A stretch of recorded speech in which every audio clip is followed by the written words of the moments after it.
So NT-proBNP and BNP really tell you something quite different than and distinct from troponin. Troponin tells you how much myocardial injury that patient is sustaining on more or less a regular basis, right?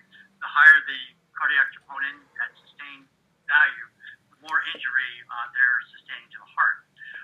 NT-proBNP is more of an acute marker, as is BNP, which tells us that at this moment what their hemodynamic stress is.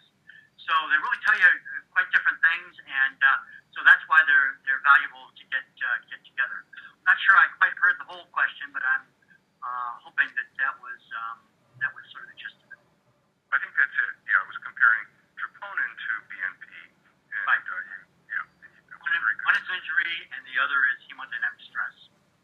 Exactly. Quite different physiological processes. Wonderful. Well, thank you very much. So, facility performs troponin I and the other troponin T. How do cardiologists translate the differences? With difficulty. So yes, that really requires a lot of education and really a different. So they absolutely positively are different molecules. So you really need to have them reported as different tests. T and I are and even different cardiac troponin I assays can vary greatly between one and another. So you really need to call them something different. For example, it may be if it's one medical center, you may call it the VA, for example, cardiac troponin, and the other one maybe the University of Maryland one, right?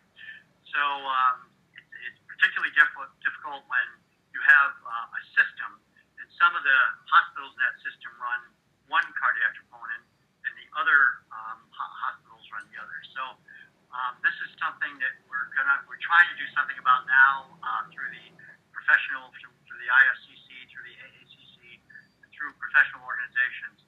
But it's been very difficult, and unfortunately there is not harmonization across the field. So I guess one has to use their imagination, what works best for their